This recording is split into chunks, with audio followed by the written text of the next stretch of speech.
I used to believe that the quiet moments in my living room were the safest places on earth. Until the day my 7-year-old granddaughter said a sentence that split my world in two. It began on a warm Florida afternoon.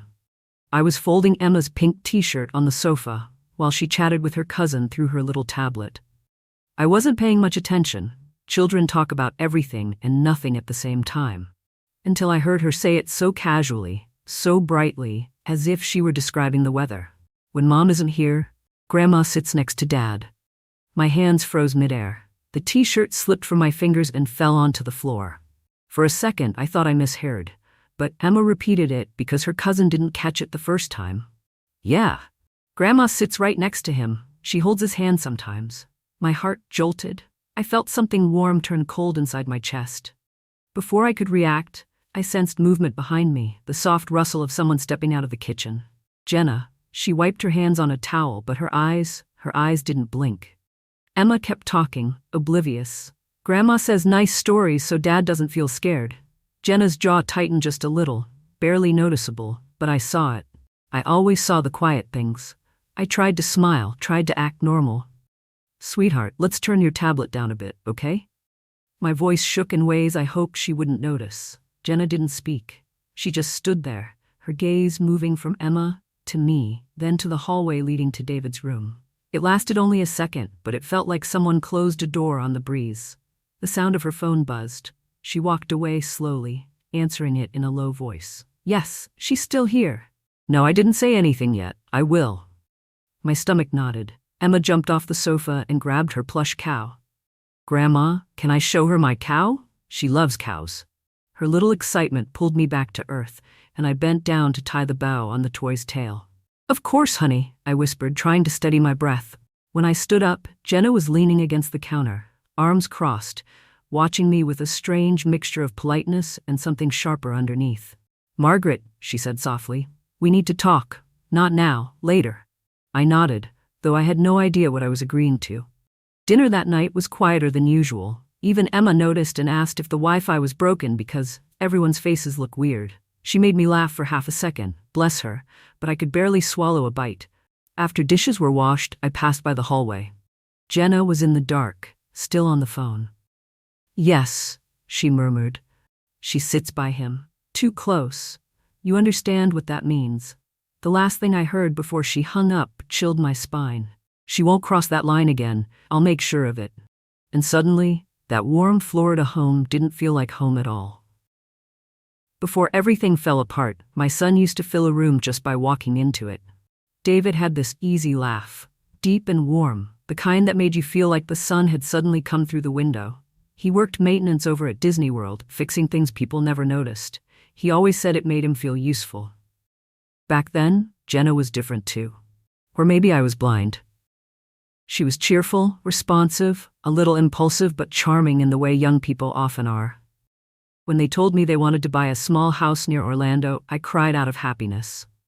I helped them pick the curtains. I remember those moments so clearly it almost hurts. There's a picture still sitting on my shelf.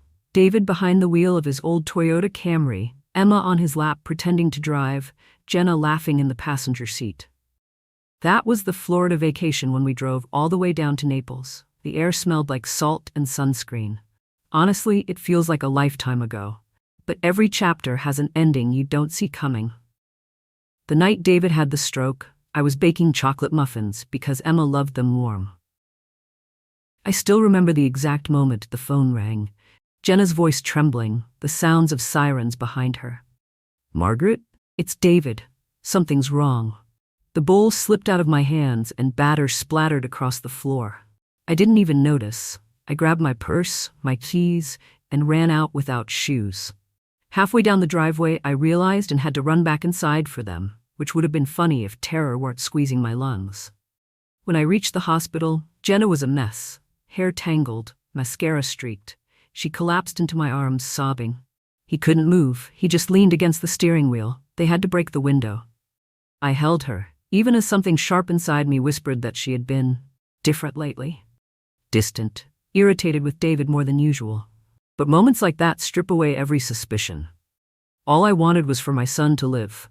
Hours later, When the doctor said David might never walk again, Jenna sobbed loudly, wiping her face on the sleeve of her sweater.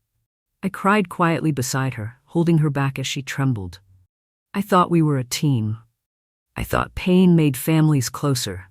While we waited outside the ICU, I tried FaceTiming Emma to tell her daddy would be okay, but I accidentally pressed some filter. Suddenly, I had giant raccoon eyes blinking back at me. Emma burst into giggles despite being scared, and even Jenna let out a tiny cracked laugh. For a few seconds, fear loosened its grip, but fear never leaves empty-handed. Within weeks, Jenna became the one who signed forms, who met with doctors, who handled insurance. For convenience, she said. David nodded, exhausted, dependent, trusting. I didn't argue. Maybe I should have. I didn't realize it then, but that was the moment I stepped out of the circle. When Jenna began to step in front of every decision. And once someone stands in front long enough, you start disappearing behind them. Rehabilitation centers have a strange rhythm. Everything slow, everything quiet, everything smelling faintly of disinfectant and lemon wipes. I visited every day, sometimes with a homemade casserole, sometimes with nothing but a trembling heart in my chest. David never complained, even when he struggled to lift a spoon. He'd squeeze my hand with the only side of his body that still obeyed him. That squeeze became my oxygen. But as weeks turned into months, I realized I wasn't the one holding his world together anymore. Jenna was. At least, that's how she wanted it to look. She arrived at the rehab center with perfect timing. Always 5 minutes before the doctors rounded. Always the one to ask questions. Always the one to sign the clipboard. The staff didn't even look at me when they explained things. They spoke to Jenna as if I were the quiet houseplant in the corner. One afternoon, I held a warm Starbucks cup while waiting outside David's room. Jenna stepped out, rubbing her temples dramatically. He's having a rough day, she sighed. He gets more anxious when too many people are around. Maybe we should limit visits so he doesn't get overstimulated. I blinked. Too many people? It's just me. She forced a gentle smile. Exactly. Let's try alternating days, just until he gets stronger. Something inside my chest tightened. I'm his mother, Jenna. I know, Margaret, she said, lowering her voice as if speaking to a fragile child. But he needs consistency. Doctors agree. Funny, I hadn't heard a single doctor say that. Still, I nodded. I always nodded. But the next day, while waiting outside the room, I overheard a nurse say, "Oh, we thought Jenna told you, patients are allowed 2 visitors at a time. There's no restriction." My fingers tightened around the Starbucks cup until it crinkled. Later that week, I tried bringing David a small Bluetooth speaker to play the music he liked, but Jenna intercepted me at the door. Electronics can interfere with medical equipment, she said quickly. A passing nurse overheard and laughed lightly. Oh no, those are totally fine.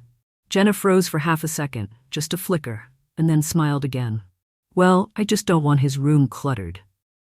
David looked at me from his bed, apologetic, small. My big boy, my strong, outgoing boy, shrinking into himself. He lifted his good hand slightly as if to invite me closer, but Jenna stepped in between us, adjusting the blanket, blocking my path without touching me. Something changed that day. Something quiet but sharp. At home, I tried distracting myself by learning how to send voice messages to Emma. I accidentally recorded 6 minutes of me mumbling at the microwave and sent it to her. She laughed so hard I heard hiccups through the phone. Moments like that kept me breathing. But beneath the small laughter, a growing unease settled inside me. A sense that Jenna wasn't just managing things. She was positioning herself. And I was slowly being erased. In the months that followed, little things began piling up, harmless on their own, but together forming a shape I didn't want to recognize. A new flat-screen TV appeared in the living room. A set of decorative shelves went up in the hallway. Nice ones, but not Jenna's usual taste. Boxes from online orders sat outside the porch almost every week. I didn't say anything. Maybe it was retail therapy. Maybe she needed distractions. But the weight in my chest grew heavier, and I couldn't explain why. One Friday afternoon, I was sorting mail at the kitchen counter when I noticed 2 insurance statements addressed to David. They showed withdrawals labeled as in-home assistance, thousands of dollars. I blinked, confused. As far as I knew, no caregiver had been hired. Jenna always insisted she was handling everything alone. Before I could process it, Emma bounded into the kitchen with sticky ice cream fingers. "Grandma, guess what? Mom took me to get ice cream with her funny friend." "Funny friend?" I asked. "A man," she giggled. "He talks loud and drives a truck. Mom calls him Buddy. He bought me sprinkles." My heart thudded. I forced a smile. "Well, sprinkles are nice." Emma nodded enthusiastically, then accidentally smeared her sticky hand across my sleeve. I didn't even notice. My mind was already spinning. That same week, someone knocked on the door while I was peeling oranges for Emma. A woman stood on the porch, holding a clipboard and wearing a badge. "Good afternoon, Mrs. Hill. I'm from the County Adult Protective Services." My entire body went cold. There must be a mistake," I stammered. "We've received a report that you may be pressuring your son to change legal documents. I'm here to discuss his well-being." My throat closed. Behind me, footsteps echoed. Jenna appeared, widening her eyes just enough to look surprised, but not too much. "Oh my goodness," she whispered. "I had no idea someone reported anything." The social worker turned toward her. "Are you Mrs. Hill's daughter-in-law?" "Yes," Jenna said smoothly. "I'm just trying to protect my husband during this vulnerable time." The words fell like stones. I opened my mouth to speak, but nothing came out. I felt like a curtain had dropped between me and the world, muffling everything. The worker stepped aside to check the house for environmental safety hazards. I followed her numbly as she inspected the living room and the kitchen. At one point, Emma peeked out from behind the sofa with a blue marker smeared all over her cheek. "Grandma, I drew a dragon, but he looks like a potato." It made the worker smile. I tried to smile back, but my face wouldn't cooperate. After she left, Jenna placed a gentle hand on my shoulder, too gentle, almost theatrical. "Margaret, you really should be careful what you say to David. People misunderstand things." I moved away from her touch. I would never hurt my own son. "I know," she said softly, "but intentions aren't everything. Perception matters too." She walked into the hallway humming faintly, as if nothing had happened. I stood there with an untouched Starbucks cup on the counter, the ice already melted. The house felt unfamiliar, like I was visiting someone else's home, someone else's life. And for the first time, I wondered if Jenna wasn't just overwhelmed, but preparing for something. A few days after the visit from Adult Protective Services, the air in the house felt heavier, like someone had turned down all the oxygen without telling me. Jenna moved around with this polished calmness, but it wasn't peaceful. It was the quiet you hear before a storm hits your porch. I found out what the storm was when Emma climbed into my lap one afternoon, swinging her legs like she always did. "Grandma, Mom said I shouldn't tell people you sit next to Dad so much. She said people might think you're being pushy." The word pushy, coming from a 7-year-old, hit me like a slap. "Sweetheart," I whispered, brushing her hair back, "Grandma sits there because Dad likes it. That's all." "I know," she said, sighing like a tiny old lady. "But Mom got mad when I said it. She said grown-ups get in trouble for that." My blood chilled. That evening, I overheard Jenna on the phone again. "Yes, that's exactly what Emma said. She told the social worker everything." Her voice dropped. "No, she didn't lie. Kids are honest. The problem is what she's seen." I felt the world tilt. When she hung up, she turned and noticed me standing at the end of the hallway. She didn't look startled, only slightly annoyed, like I had interrupted her while she was solving a crossword puzzle. "Margaret," she said calmly, "we should clarify boundaries. David is vulnerable. When you sit close and hold his hand, people can get the wrong idea. It looks like you're pushing him to make decisions. That's what they told me." "That's not what Emma meant," I said, trying to keep my voice steady. "She's just describing love." Jenna tilted her head sympathetically, too sympathetically. "Perception matters.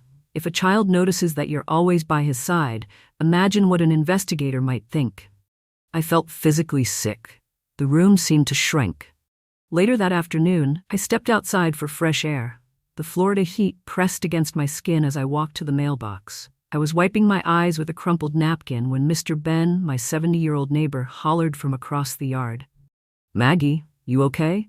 You look like someone told you the lotto numbers were wrong after you won." Despite everything, I let out a tiny laugh. "I'm fine, Ben, just dealing with family stuff." He shuffled over, leaning on the fence. "Family stuff is exactly why I switched to raising tomatoes. They don't talk back." He paused, squinting at me. You need help, you let me know. I've got ears like a bat, and hearing aids that make me hear things I don't want to. His odd sincerity eased the ache in my chest for a moment. But when I walked back inside, I saw Emma sitting on the floor coloring. She looked up at me with wide eyes. Grandma, is it bad to tell the truth? No, honey, I whispered, kneeling beside her. Telling the truth is never bad. Then why did Mom say I caused trouble? Her voice was so small it cracked something inside me. I pulled her into my arms, feeling her little heartbeat against my ribs. You didn't do anything wrong, I said softly. You just saw what love looks like. And as I held her, the realization settled over me with cold clarity. If Jenna could twist a child's innocent words into something dangerous, then she wasn't just overwhelmed. She was planning something bigger. I finally reached a point where breathing felt like lifting a suitcase. Every conversation with Jenna ended with me feeling smaller, quieter, more uncertain of my own sanity. So I did something I rarely did in my 67 years of life. I asked for help. It started with Ben, who showed up at my doorstep holding 2 bruised tomatoes from his garden. They're ugly, he said proudly, but they're honest, unlike some people. I almost choked laughing. Ben, are you comparing produce to my family? I'm comparing produce to everyone's family, he grinned. Now tell me what's eating you. I didn't tell him everything, but I told him enough. He nodded, then pulled a wrinkled business card from his pocket. She helped my brother when his kids were trying to take his truck and his dog, in that order. On the card, Carla Martinez, family attorney. That afternoon, I sat in Carla's office with a lukewarm Starbucks cup sweating in my hand. Carla was in her 40s. Sharp eyes, no-nonsense posture, but a surprisingly warm smile. Just tell me what's happening, she said. When I did, she didn't look confused. She didn't look doubtful. She looked concerned. Margaret, she said gently, you're not imagining things. If someone is handling all medical and financial decisions and there are unusual transactions, that needs review. My voice felt thin. I'm not trying to accuse her. I just want to protect my son. That's exactly what we're here for.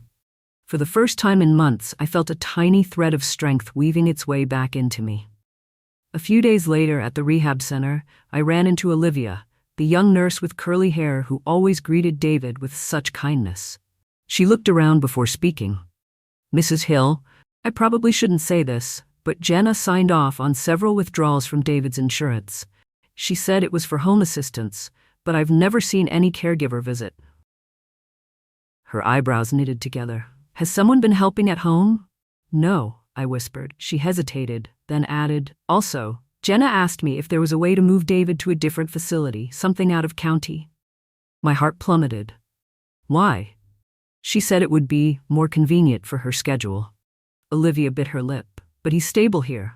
Moving him now doesn't make medical sense. I pressed a hand to my chest. Thank you for telling me. She touched my arm softly. He tries so hard when you're here. He watches the door until you walk in. Those words nearly broke me. When I walked back to the parking lot, Ben was leaning against his old pickup truck, waving both hands like he was guiding an airplane. Maggie, did the lawyer help? She listened, I said. Really listened. Good, he said. You deserve someone on your team. And I deserve someone who knows how to use email, so please teach me one day. Despite everything, I laughed. A real laugh, the kind that shakes loose a little weight off your shoulders. Driving home, I looked at my reflection in the rearview mirror. For months I had seen fear staring back at me. That evening, I saw something slightly different. Resolve.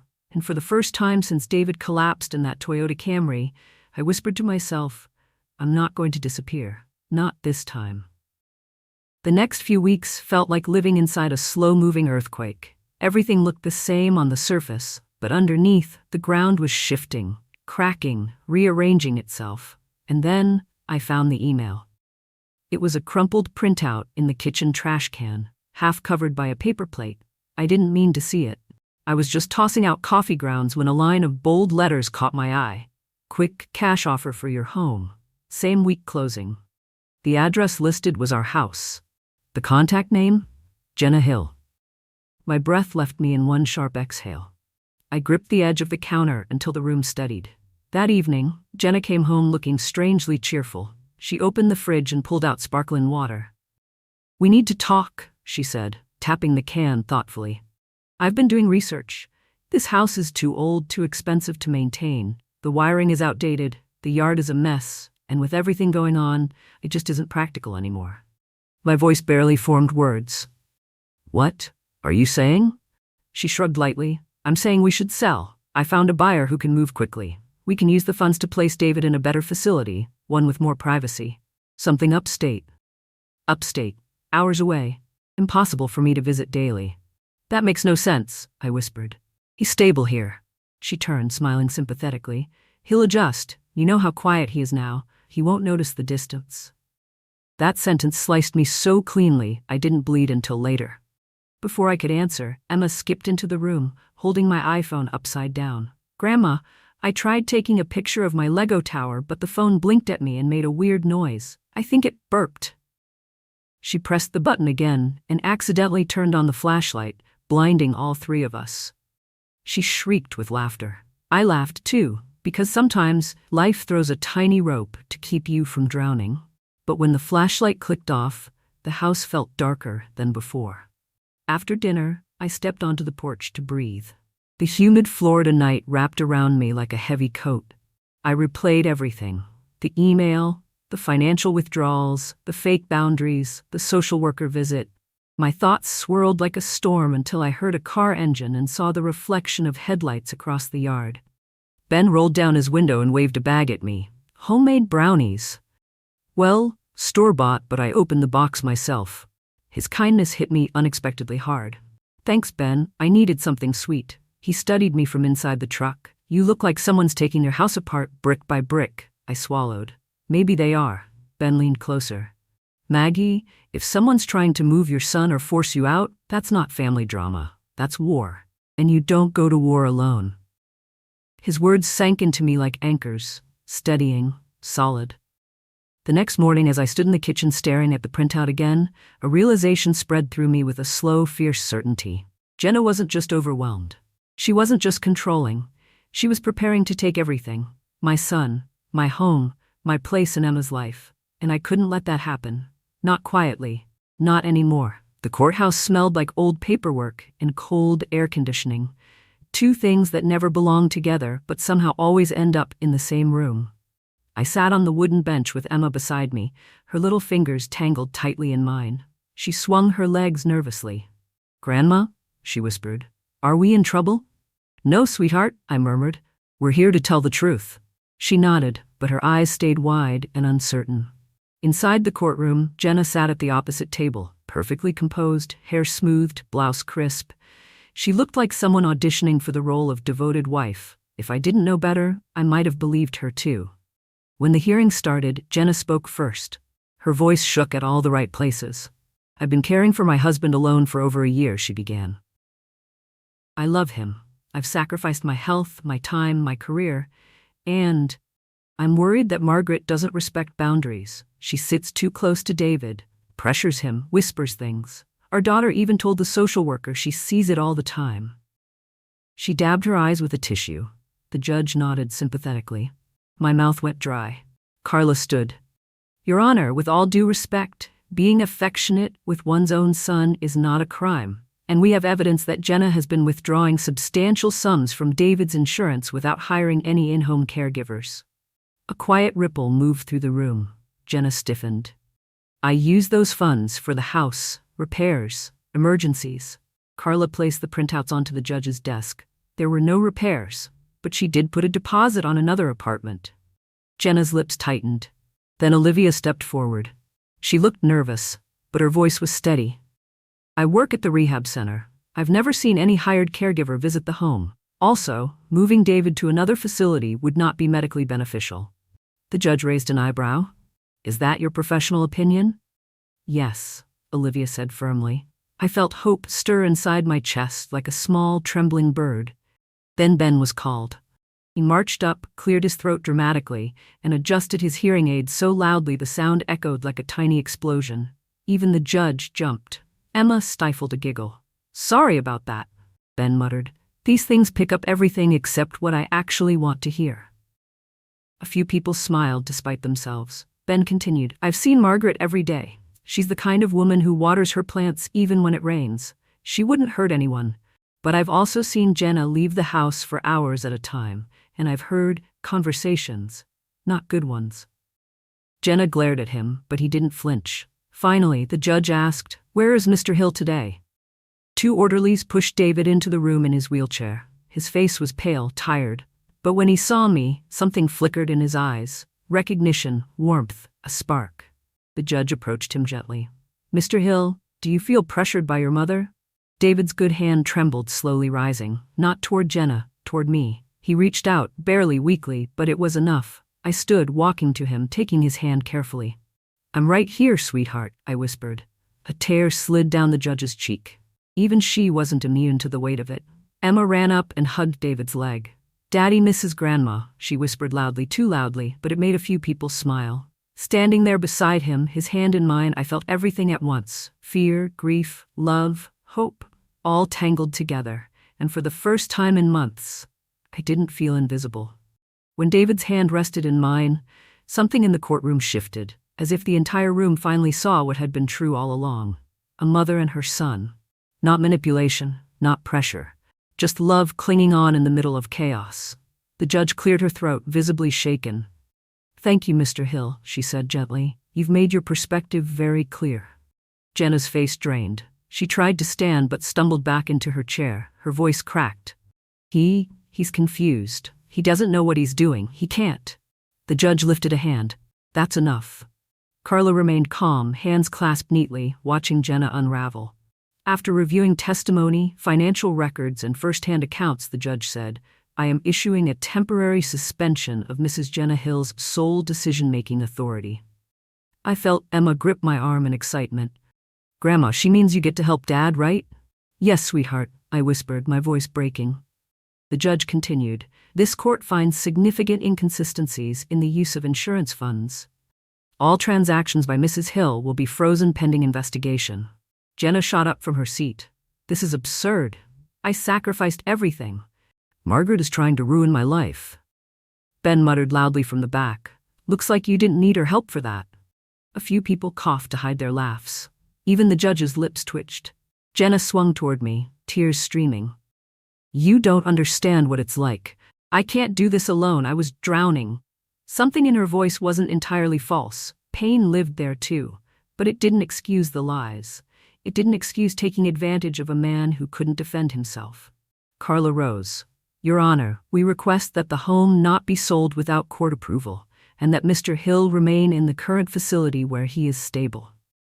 "Granted," the judge replied. "Any relocation must be approved by this court." Jenna's knees buckled, and she sank into her chair, covering her face with her hands. The judge turned to me. "Mrs. Margaret Hill, you are now part of the joint guardianship. You have full visitation rights and legal authority to participate in all decisions regarding your son's care."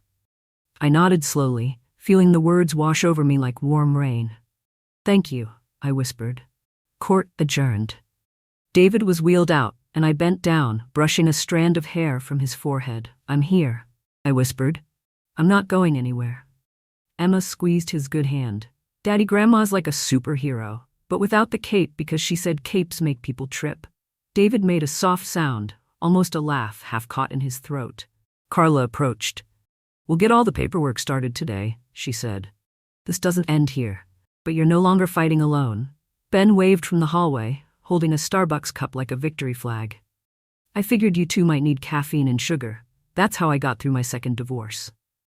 Emma giggled. "Grandma, he's funny but weird." "He is," I said, smiling through tears, "but he's good." As we walked out of the courthouse, the sky opened up with warm Florida sunlight. For the first time in months, I felt air fill my lungs without effort. I had protected my son. I had protected my home. I had not disappeared. But deep down, I also knew the story wasn't over. David's battle was far from done, and hearts once broken don't heal overnight. Still, for the first time in a very long time, we had hope. The months after the hearing were quiet in a way I had never experienced before. Soft, gentle quiet, not the heavy silence that used to sit on my chest like a weight. It felt like the house was finally breathing with us instead of against us. David's health began to decline slowly, like a candle burning itself down without complaint. I visited every morning and every evening. Emma came with me most days, coloring pictures in the corner of the room or reading little stories from the old Kindle her dad once used. One afternoon, as the sun filtered through the blinds, David's hand found mine. His fingers curled weakly around my palm. His eyes were tired, so tired, but peaceful. "I'm here," I whispered, leaning close. "Just rest." He exhaled softly, a breath that almost felt like a prayer. And then he was gone. Not dramatically, not painfully, just quietly, like a sleeping child exhaling for the last time. Emma crawled into my lap, her small arms wrapping around my waist. "Grandma, is Daddy in heaven now?" I kissed the top of her head. "Yes, sweetheart, and he's not hurting anymore." We stayed like that for a long time, rocking gently in a room filled with a strange mixture of sorrow and relief. The funeral was simple. A handful of friends, Olivia. Ben wearing a suit that was 2 sizes too big. "It's my brother's. He's bigger and fatter and more successful," he whispered loudly, making Emma giggle despite her tears. Even Jenna came, quiet, subdued, no longer the woman who towered over every decision. She approached me after the service. "I'm sorry," she said in a hoarse voice. "For everything." I nodded. "We all make mistakes. But forgiveness? That's something time decides, not a single moment." The court allowed Jenna supervised visits with Emma twice a week. Maggie didn't forbid the connection, she only wanted it to be safe. Emma still loved her mother. And love, even bruised, deserves tenderness. Life settled into a new rhythm. Emma and I moved back into the house. Our house. The walls felt different now, lighter. We hung new curtains, planted herbs in the backyard, fixed the squeaky kitchen drawer that had bothered me for years. Some nights, Emma insisted on teaching me how to use FaceTime properly. "No, Grandma, you're holding the phone like it's a sandwich. Tilt it, tilt it." We laughed so loudly the neighbor's dog barked. Other nights, we cooked simple meals, then sat on the porch eating ice cream straight from the tub, the Florida humidity wrapping around us like a blanket. I kept David's room neat, not as a shrine, just a memory. A soft place to sit on days when my heart felt tender. One evening, as Emma brushed her teeth, she peeked out of the bathroom with toothpaste foam on her lip. "Grandma, do you still sit next to Dad when Mom isn't here?" I froze for a moment. Then I placed my hand gently on my chest. "I always sit next to him," I said softly. "Right here." Her eyes warmed. She ran into my arms, smelling of mint and childhood. Outside, the porch light glowed. Inside, the house hummed with quiet life. We had survived the storm. We had held on to love. We had found a new beginning, just the two of us, and the memory of a man who loved us both. And though the ache would never fully leave, neither would the light. The first winter after David passed was surprisingly gentle. Florida winters usually feel like extended autumns, but that year, the air felt softer, kinder, as if the world knew we needed mercy. Emma and I built our own small routines. Saturday mornings became pancake mornings. She mixed the batter, I flipped the pan, and somehow we always ended up with a few pancakes shaped like lopsided hearts. She insisted they tasted better. Sometimes we walked to the little park down the street, where the old oak trees stretched their branches low enough for Emma to climb. I'd sit on the bench with my knitting and watch her laugh. The kind of laugh that pulls sunlight out of even the cloudiest days. Every now and then, a memory of David would drift in, him teaching Emma how to ride her bike, or teasing me about always losing my reading glasses. Those memories didn't hurt the way they used to. They felt like warm hands resting on my shoulders. One evening, as we washed dishes together, Emma looked up at me with thoughtful eyes. "Grandma, do you think Daddy can see us from heaven?" I took her wet little hands in mine. "I think he sees the love in this house," I said softly. "And that's enough to reach anywhere." She nodded, satisfied, and continued stacking plates with the concentration of a tiny engineer. Later that night, after she fell asleep, I stepped onto the porch. The air smelled like orange blossoms. A quiet breeze brushed my hair, and I closed my eyes. For the first time in a long while, I didn't feel alone. Grief didn't leave, but it softened. Life didn't go back, but it moved forward. And love, well, love stayed. Inside the house, Emma murmured in her sleep. I smiled. Tomorrow would come, and we would meet it together. Two hearts healing in the warmth of the same home, carrying the memory of the man who taught us both how to love.